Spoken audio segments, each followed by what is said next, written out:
أعوذ بالله من الشيطان الرجيم ببركة بفضل بسم الله الرحمن الرحيم الحمد لله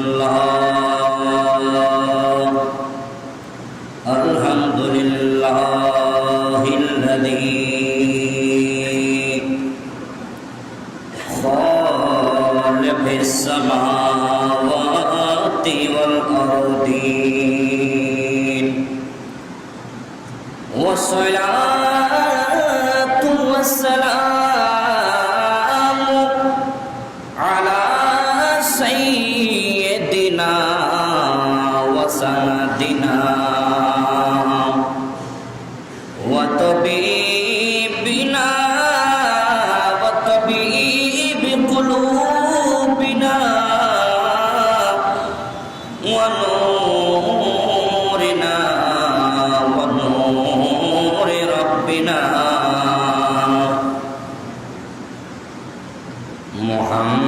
محمد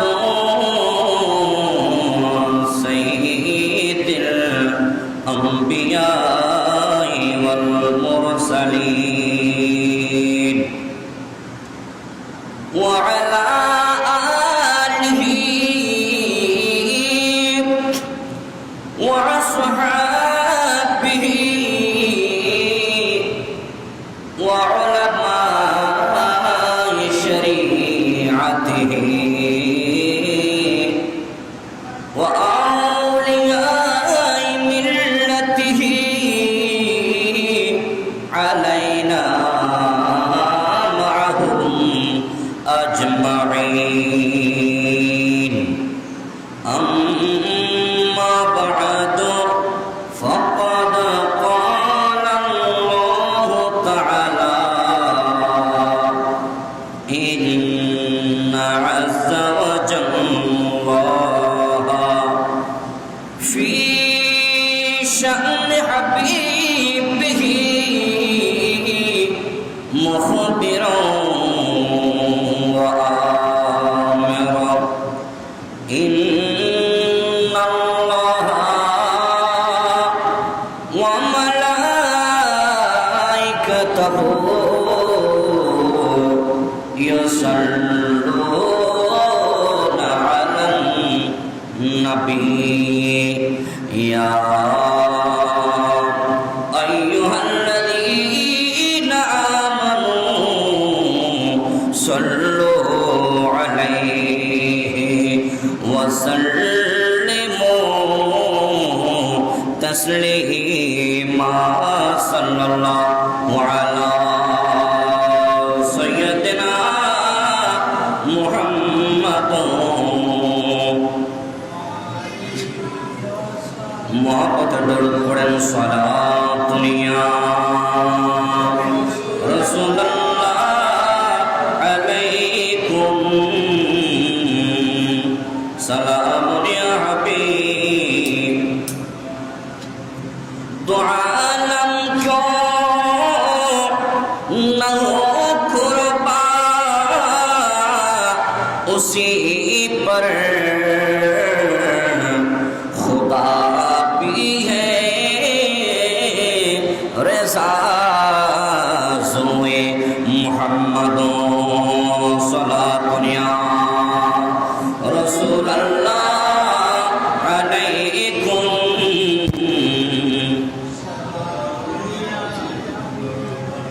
मुहम्मद मुस्तफा जाने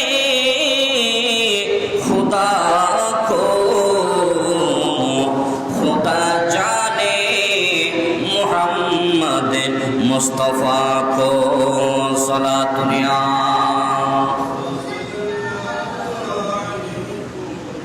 सलामुन या हबीब अल्लाह खबर लो या रसूल अल्लाह खबर लो मेरे मौला मेरे आका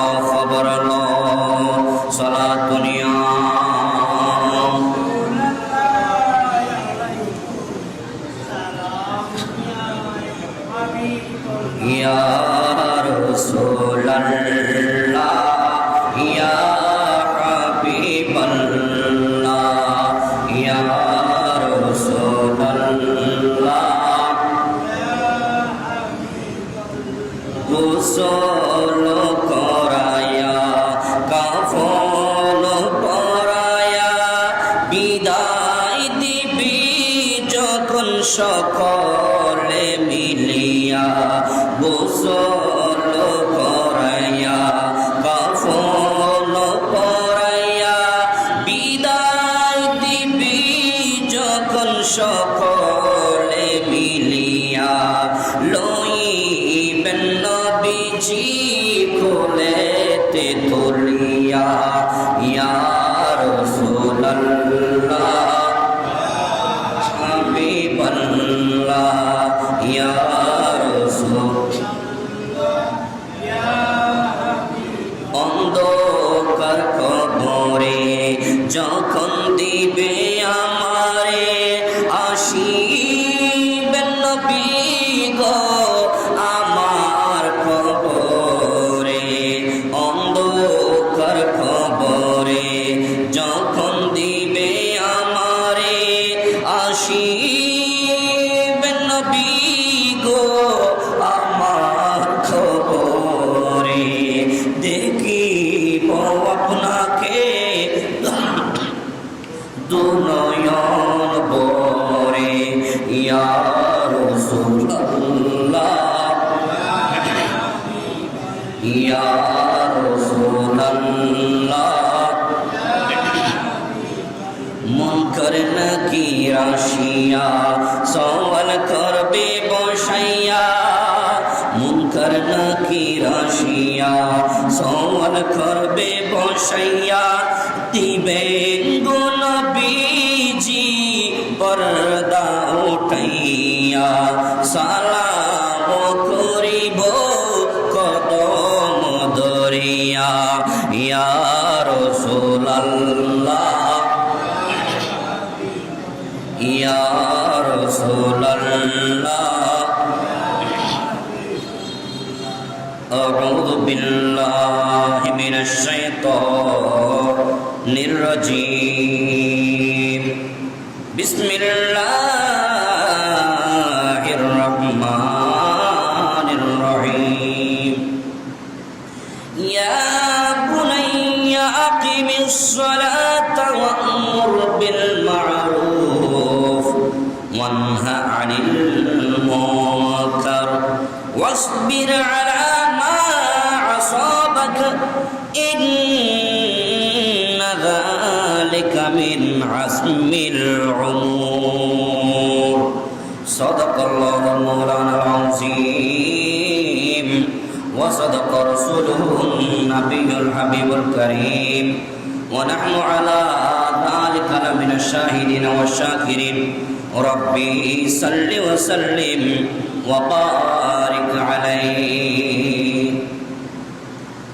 প্রত্যেকেই আমার সাথে সাথে দুবিসরা নবজির নাত রাসূল পড়বেন, ঈমান মজবুত হবে, কলব পবিত্র হবে ইনশাআল্লাহ। আমি নবীজির পাগল, আমি মদিনার পাগল, আমি নবীজির পাগল, আমি মদিনার পাগল। মদিনার ওই ধুলোবালি মোর, মদিনার ওই ধুলোবালি মোর নয়নের কাজল। আমি নবীজির পাগল, আমি মদিনার পাগল, আমি নবীজির পাগল।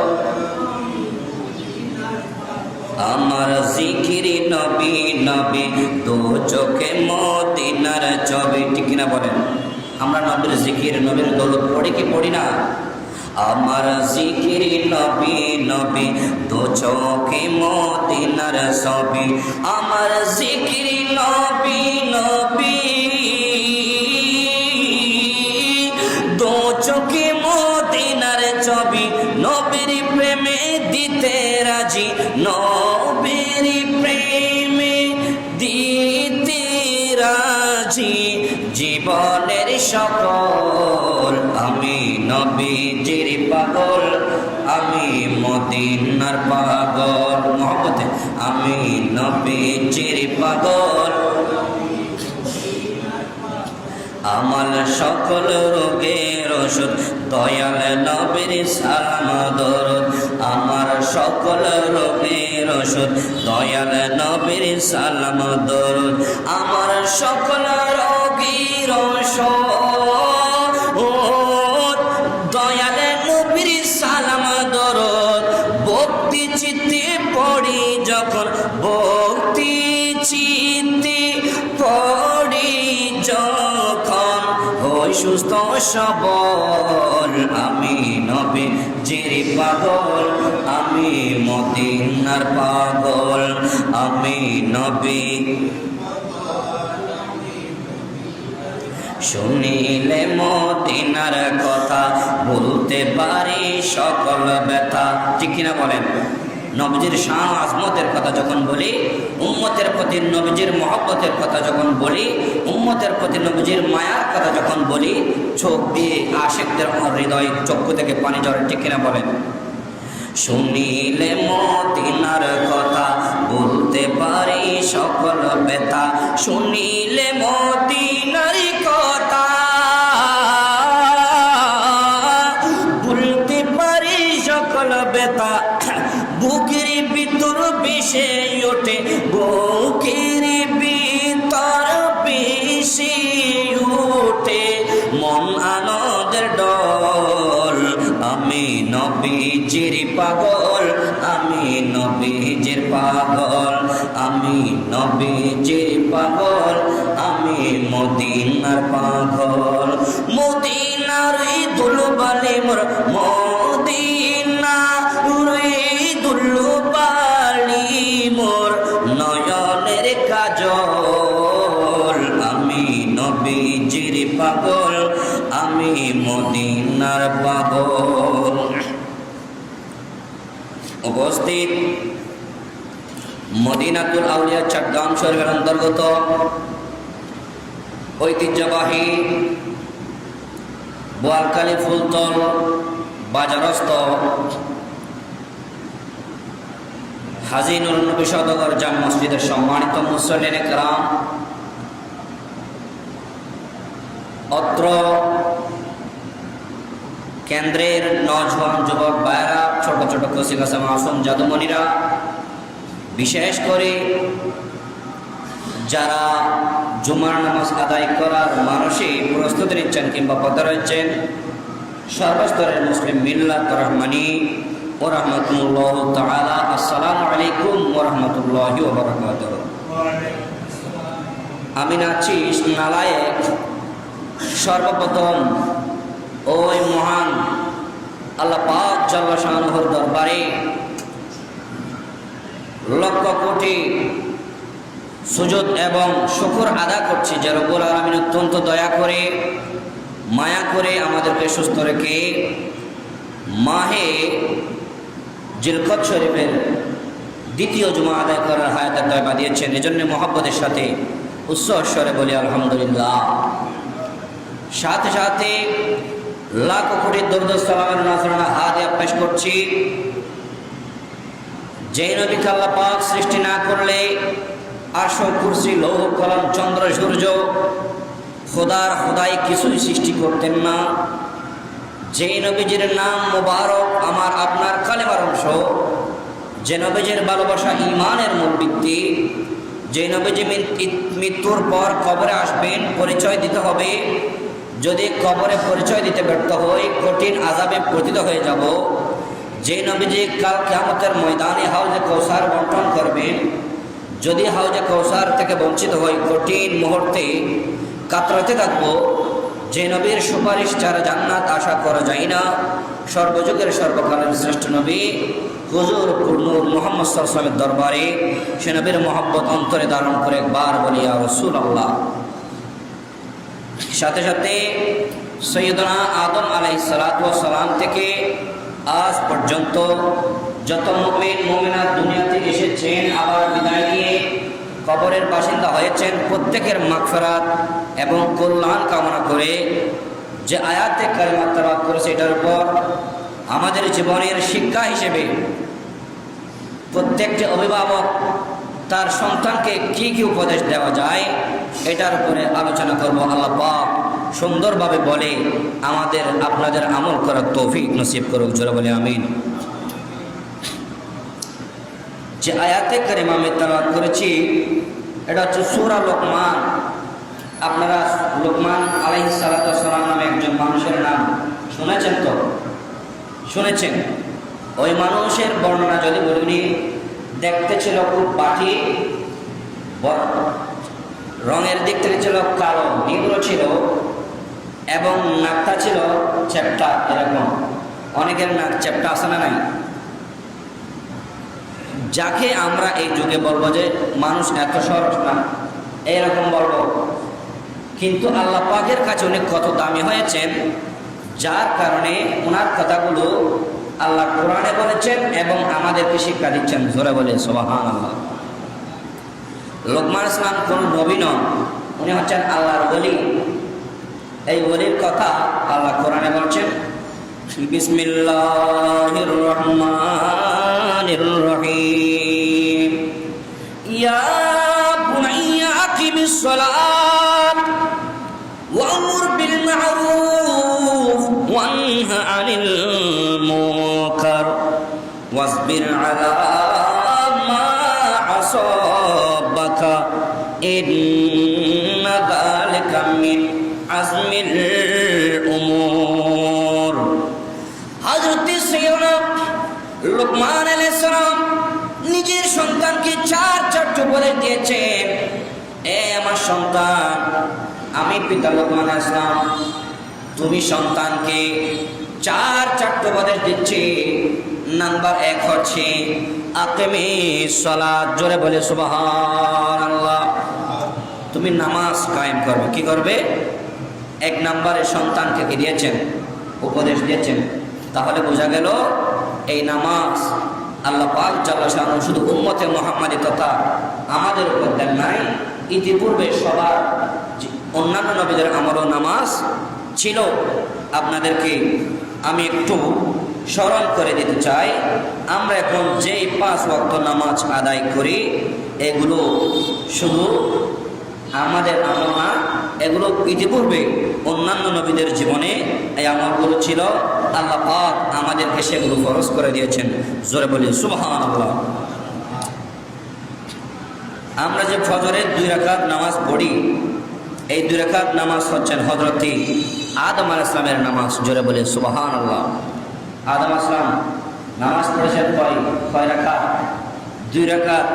এই 2 রাকাত নামাজগুলো আল্লাহ পাক জাল্লা শাআনহু উম্মতে মুহাম্মাদের উপরে ফরজ করে দিয়েছেন। জোরে বলি সুবহানাল্লাহ।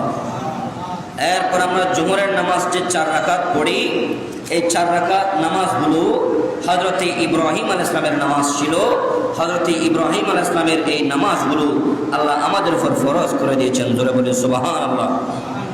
আরেকজন নবী আছে হযরত ইউনূস আলাইহিস সালাতু ওয়াস সালাম, যিনি আসরের নামাজ পড়েছেন 4 রাকাত। ওই নামাজগুলো আসরের সময়ের নামাজগুলো আল্লাহ আমাদেরকে ফরজ করে দিয়েছেন। জোরে বলি সুবহানাল্লাহ। এরপর হযরত ঈসা আলাইহিস সালাম, যিনি এখনো আসমানে জীবিত আছেন, উম্মতে মুহাম্মাদের অন্তর্ভুক্ত হয়ে কিয়ামতের শেষ পর্যায়ে আসবেন, তিনি হযরত ঈসা আলাইহিস সালাম মাগরিবের 3 রাকাত নামাজ পড়েছেন। ওই নামাজগুলো আমরা এখন ফরজ হিসেবে আদায় করছি। জোরে বলে সুবহানাল্লাহ। এরপর বাকি ঈশার নামাজ হযরতে মুসা কালিমুল্লাহ, যিনি আল্লাহর সাথে কথা বলতেন, ওই হযরতে মুসা আলাইহিস সালাতু ওয়াস সালাম ঈশার নামাজ পড়েছেন 4 রাকাত। ওইগুলো আমাদের উপর ফরজ করে দিয়েছেন। জোরে বলে সুবহানাল্লাহ। তাহলে বোঝা গেল আমরা নয়, শুধু উম্মতে মুহাম্মদ আমার নবীর আগের যুগে আদম আলাইহিস সালাম থেকে ঈসা আলাইহিস সালাম পর্যন্ত 1,24,000 আম্বিয়া কিরাম প্রত্যেকের যুগে যুগে নামাজ কম বেশি ছিল। জোরে বলে সুবহানাল্লাহ। সালাতুন ইয়া রাসূলুল্লাহ আলাইকুম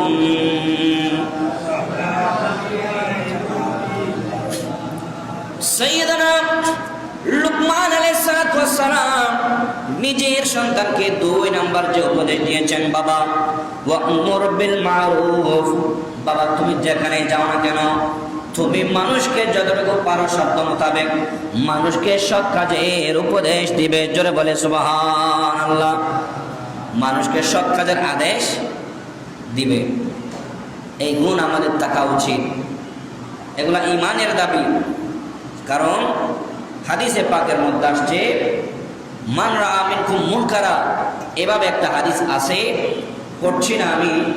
নবী বলছেন, উম্মত তুমি যদি তোমার সম্মুখে কোনো অন্যায় হতে দেখবে, কোনো ন্যায়ের বিপরীত কোনো মন্দ কাজ যখন দেখবে, সাথে সাথে তুমি ওই অন্যায় কাজকে তোমার মুখ দিয়ে তুমি হাত দিয়ে সেটাকে প্রতিহত করবে। জোরে বলে সুবহানাল্লাহ।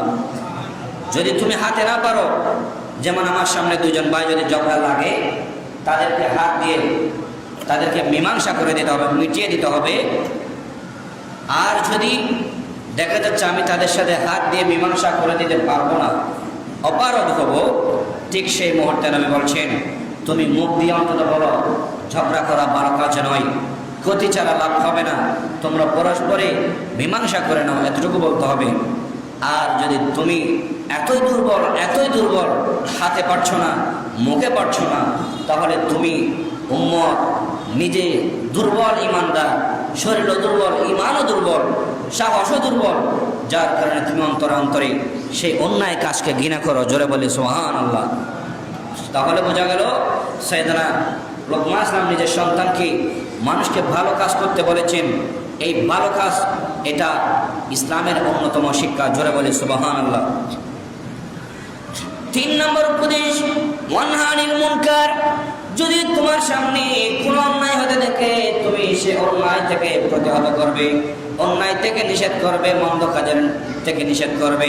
হযরতে সাইয়েদনা লুকমান আলাইহিস সালাতু ওয়াস সালাম নিজের সন্তানকে নাম্বার 1 তিনি বলছেন, বাবা আকিমিস সালাত, নামাজ কায়েম করবে।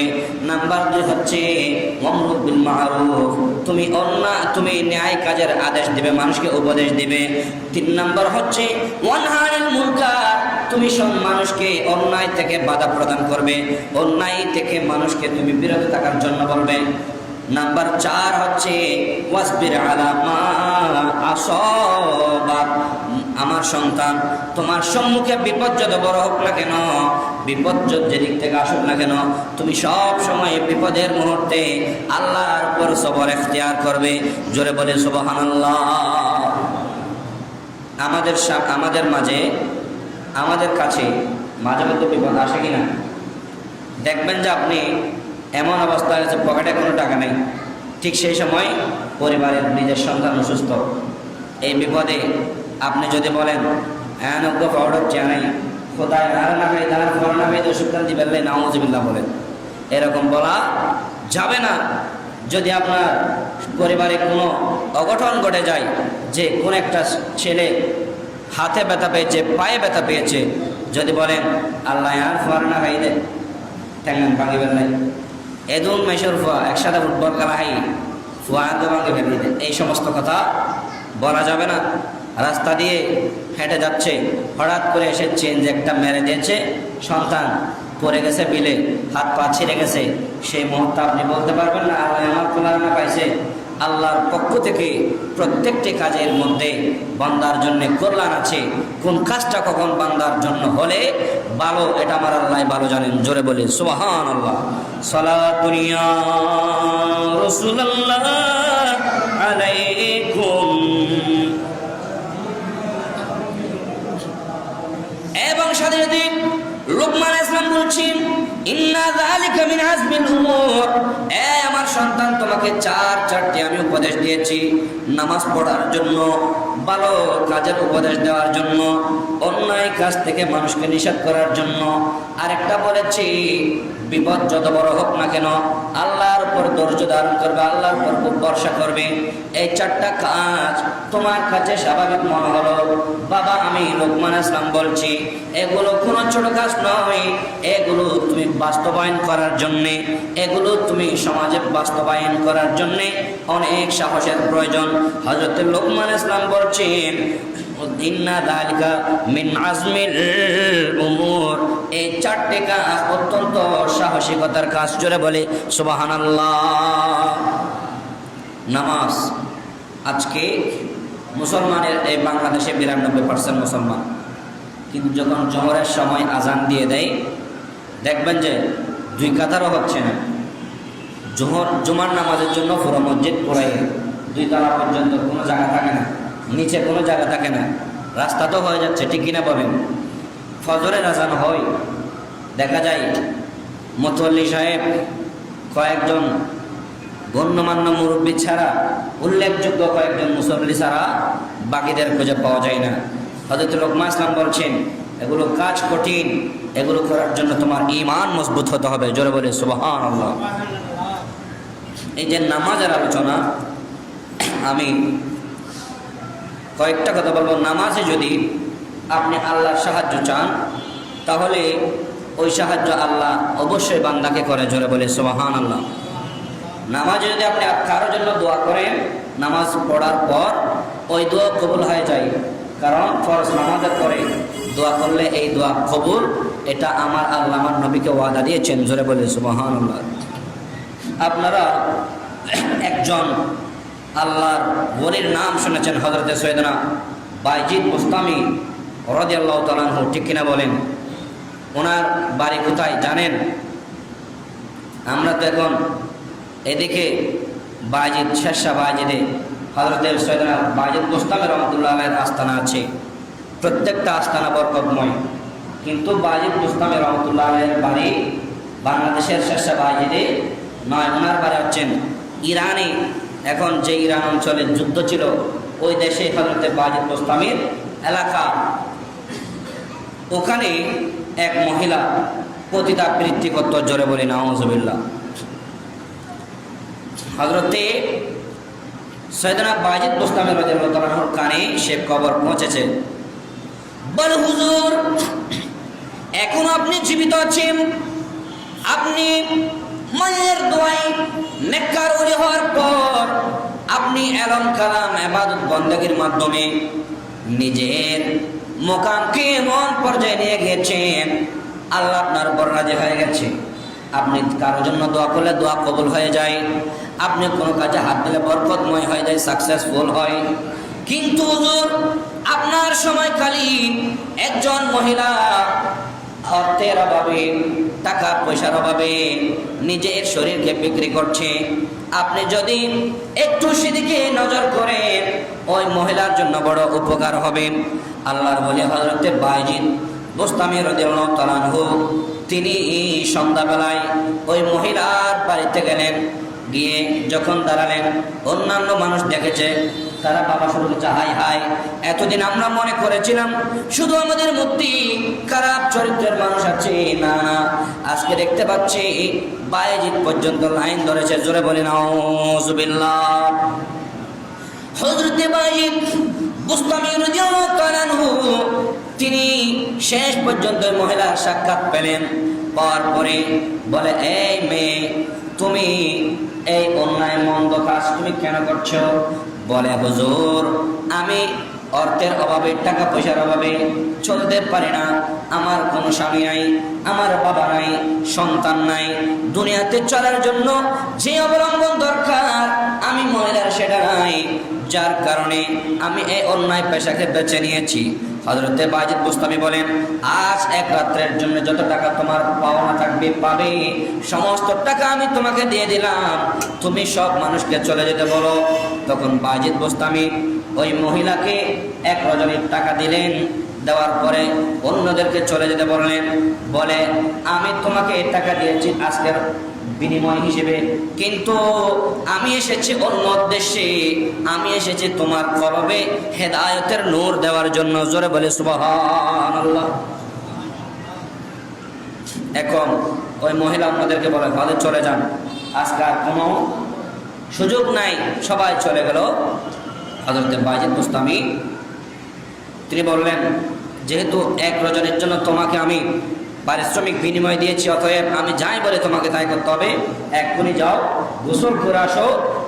তখন বায়েজিদ বুস্তামি যে শাগরিদ এনেছেন তাদের মাধ্যমে একটা মশলা বিছাই দিলেন, তাদের তুমি এই মশলায় এই যাই নামাজে দাঁড়িয়ে যাও, জোরে বলি সুবহানাল্লাহ।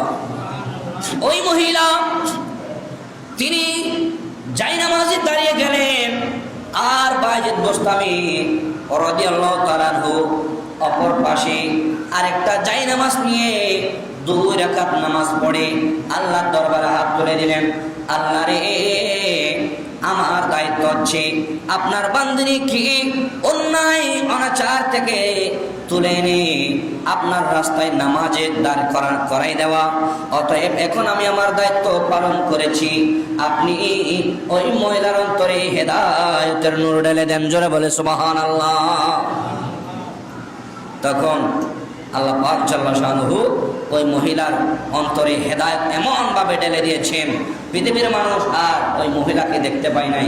সবাই মনে করেছিল বায়েজিদ তাদের মতো অন্যায় চরিতার্থ করার জন্য এসেছে, কিন্তু শেষ পর্যন্ত যেবার বায়েজিদ বুস্তামি লাস্ট এসেছিলেন, পরপুরুষ বলতে শুধুই ওই বায়েজিদ বুস্তামিই দেখেছেন, আর কোনো পুরুষ তাকে দেখে নাই। এমনভাবে সে নিজেকে পর্দার অন্তরালে নিয়ে গেছেন, পর্দার আড়ালে নিয়ে গিয়েছেন, আর নেককার বান্দিনী বনে গিয়েছেন, জোরে বলে সুবহানাল্লাহ।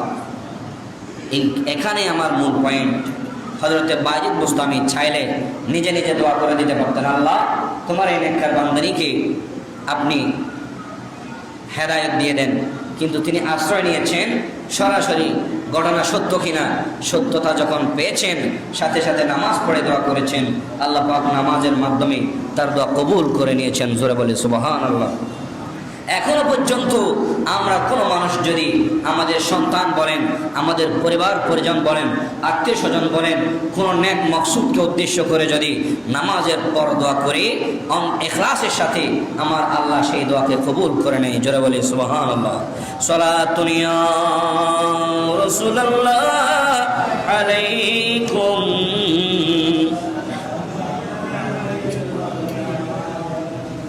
তো আমার মূল আলোচনা, হযরত লুকমান আলাইহিস সালাম নিজের সন্তানকে 4টি উপদেশ দিয়েছেন। কয়টি? 4টি। তো বাবা হিসেবে, অভিভাবক হিসেবে এই যুগে আমাদের সন্তানদেরকেও বিভিন্নভাবে সৎ উপদেশ দেওয়ার প্রয়োজন আছে না নেই? যদি আমরা সন্তানদেরকে সৎ উপদেশ না দিই, দেখবেন ওই সন্তান বড় হলে আপনার লজ্জার বিষয় হবে, লাঞ্ছনার কারণ হবে, আপনাকে জায়গায় বেজায়গায় লজ্জিত করবে। সেভাবে যদি সন্তানকে গাইড করতে পারে, তাহলে ওই সন্তান যেখানে যায় সেখানে আপনার মুখ উজ্জ্বল করতে পারবে।